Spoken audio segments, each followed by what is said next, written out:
Salut tout le monde! Nous revoici avec une nouvelle vidéo comment devenir entrepreneur quand on est jeune. Donc on voulait vous remercier aussi d'avoir écouté notre première vidéo. Donc en seulement 4 jours, on a pu atteindre les 600 views.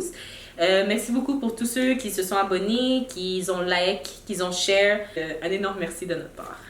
Ruby et moi, à 16 ans, 16-17 ans en fait, on avait beaucoup de questions, puis on n'avait personne à qui les poser, on n'avait pas de mentor. Donc on y allait de droite à gauche, on essayait, on échouait, on réessayait. On sait que c'est le chemin qu'un entrepreneur classique doit suivre. En donnant des conseils, en ayant quelqu'un aussi qui peut aider, c'est toujours plus facile, c'est plus rapide aussi d'atteindre son objectif. Donc premier conseil qu'on peut vous donner, c'est que tu dois pratiquer le domaine qui te passionne et tu dois exceller dans celui-ci. Premièrement, tu dois trouver ta passion. Quand tu as trouvé ta passion, tu trouves ta mission aussi.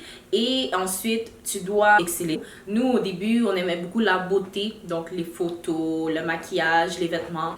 Et on s'est dit, pourquoi pas commencer un business dans ce milieu-là. On voulait un peu transmettre aux filles ce désir de prendre un complexe puis de le rendre plus beau. Donc nous, on avait vraiment cette mission un peu humanitaire, si on peut dire, comme ça, de vraiment vouloir qu'elles partent de notre salon puis qu'elles soient contentes d'être venues parce qu'elles se sentent plus belles à l'intérieur puis à l'extérieur. Donc au début, moi, j'ai commencé avec les extensions de cils. Peu à peu, ça a commencé à devenir quelque chose que j'aimais réellement, donc une passion.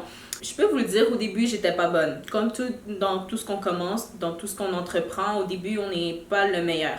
Mais ensuite, avec la persévérance, j'ai commencé à en faire plus. Les clientes aimaient mon travail. Ça a commencé à parler un peu de moi, donc les gens revenaient. J'ai commencé à exceller, puis maintenant, on peut dire que je suis bonne dans les extensions de cils. Et les gens aiment beaucoup mon travail, donc c'est pour ça que la business a grandi, dans le fond. Si vous voulez vraiment vous y mettre, c'est de trouver quelque chose qui vous tient à cœur parce que si vous le faites juste pour l'argent, ça peut marcher, mais ça va jamais autant marcher que quelqu'un qui met aussi sa personnalité et ses valeurs. Notre deuxième conseil, c'est la créativité dépasse l'argent. Au début, par exemple, comme nous, la première chose qu'on s'est dit, c'est pas nécessairement on doit avoir notre salon, on doit bien l'équiper, bien l'emménager. Premièrement, nous, quand on a commencé, on n'avait pas d'endroit à le faire. On a utilisé en fait notre créativité. Nos parents nous ont donné accès au sous-sol et on l'a transformé en salon. Notre salle d'attente, c'était le salon. Les chambres à coucher, dans le fond, c'était nos salles de travail. Donc, on faisait les extensions de cils, les ongles, on faisait le blanchiment de dents. Même quand on a commencé la pédicure, là, dites-vous, on commençait puis on avait un seau d'eau. Les gens aimaient tellement le service ensuite qu'avec les sous qu'on a fait, on a pu s'acheter en fait une vraie chaise de pédicure. Troisième conseil, c'est de structurer une personnalité à votre entreprise. Donc, vous avez trouvé votre mission. Ensuite, il faut lui donner une personnalité. Mais en créant une personnalité, les clients que tu vas recevoir, ça va être vraiment des clients qui vont te respecter pour ce que tu as fait, pour ce que tu offres comme expérience. Puis, ils vont être les clients que tu recherches, en fait. Quand on a commencé notre entreprise, on s'est toujours dit que c'était pas nécessairement l'argent, mais c'était plutôt que les jeunes qui ont peut-être un peu moins d'argent pour accéder à des services esthétiques puissent venir et avoir des prix abordables. Notre quatrième conseil, rendez votre temps rentable.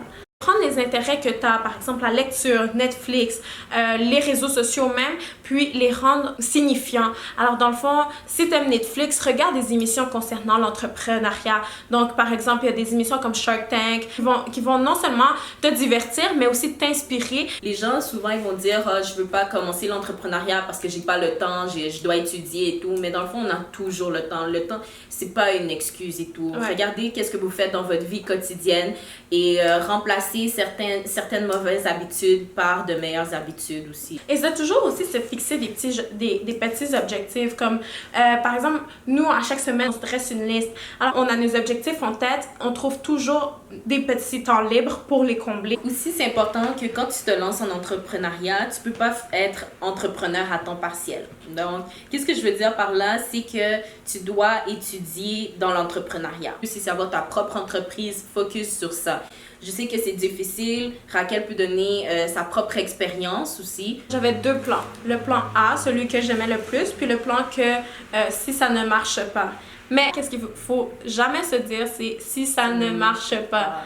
Ça va marcher si tu as l'attitude pour, si tu as la passion pour, le cœur, tout le reste. 5e conseil qu'on peut vous donner, c'est de prendre des risques. Les gens ont peur de prendre des risques, les gens ont peur de perdre de l'argent, ils ont peur que leur idée ne fonctionne pas.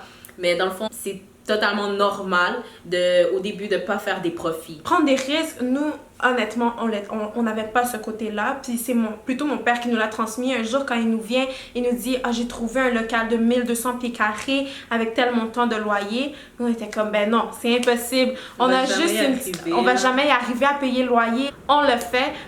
Puis ça l'a juste comme augmenté nos ventes. Aujourd'hui, on est tellement contente d'avoir eu ce local. Alors souvent, tes amis ou ta famille peuvent ne pas te prendre au sérieux. C'est même au Québec de nous-mêmes supporter les produits locaux. On va acheter des produits qu'on connaît des États-Unis. De ne pas le prendre personnel, mais c'est avec la constance, la persévérance, avec ta détermination que tu vas leur démontrer. Puis c'est pas nécessairement de toujours parler de tes projets, c'est de les faire, puis ensuite ils vont voir les résultats, puis c'est là qu'ils vont te croire. 6e conseil, tu dois savoir te restreindre et économiser. Même si ça peut ne pas être le cas, toujours se convaincre, cette personne a telle chose, mais elle a dû passer par un certain moment où elle avait rien. Alors c'est toujours se dire, moi aussi je vais avoir ces choses-là, mais il faut que je passe par le moment où je vais pas pouvoir magasiner à chaque mois, manger au resto à chaque mois. D'un côté, oui, on a le business, mais d'un autre, tout l'argent qu'on fait, on l'investit toujours. 7e conseil, c'est n'aie pas peur d'être égoïste. Essayez de faire un petit tri, comme on pourrait dire, de les gens qui vont vous apporter des choses positives dans votre vie. Donc, tous ceux qui aiment sortir, qui aiment la fête, qui n'ont pas vraiment un vrai but dans leur vie, enlevez-les de votre cercle d'amis. Essayez de toujours avoir un cercle d'amis qui sont motivés, qui ont la même vision que vous, qui voient grand.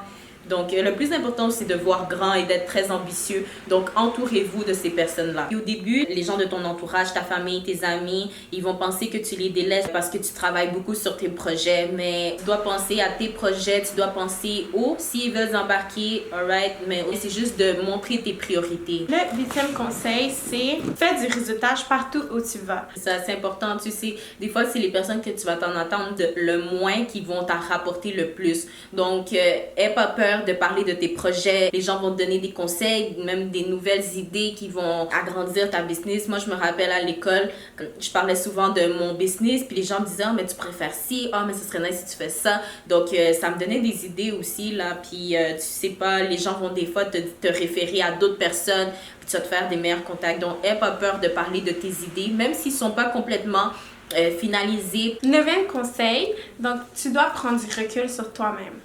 C'est ça. Donc, c'est important quand tu es dans ce milieu-là. Gérer une entreprise, c'est difficile. Gérer des employés, la comptabilité, c'est des choses qui sont quand même stressantes. Nous, on a passé par plusieurs moments très stressants. Il y a eu plusieurs fois qu'on a pleuré. C'était difficile, mais c'est de toujours faire attention à sa santé mentale. De plus en plus, j'essaie de travailler par rapport à méditer, par rapport à gérer mon stress, à me sentir mieux, à manger mieux aussi. Parce que c'est ça qui va t'aider en fait. Si tu es bien avec toi-même, ton business va aller bien. Les clientes que tu vas voir vont ressentir ton énergie. L'énergie, c'est quelque chose de physique. Tout ça pour dire que être entrepreneur à un si jeune âge, c'est possible. Il faut juste beaucoup de volonté, une passion, une mission. Rappelez-vous toujours de votre mission et de vos valeurs aussi. Entourez-vous de bonnes personnes qui vont vous aider à grandir. Voyez grand aussi, ça c'est la clé. Nous, c'est sûr qu'on continue à voir grand. Qu'est-ce qu'on a en ce moment pour nous? On a encore des plus grands rêves que ça. C'est tout petit là. C'est petit encore. On voit encore plus grand que ça. Au fond, notre chaîne est vraiment pour ça, pour que vous puissiez voir aussi notre parcours. On voulait vous remercier encore d'avoir écouté jusqu'à la fin. On sait que ça a été long, mais je sais que ça peut aider les personnes. Prochainement, on va faire d'autres vidéos. Alors, pour l'instant, vous pouvez nous partager, aimer cette vidéo, commenter. Même si vous avez d'autres conseils à partager avec des personnes, écrivez-le aussi. N'hésitez pas aussi à nous faire parvenir si vous avez aimé ça, notre vidéo. Ok, merci beaucoup encore. Et on se revoit bientôt.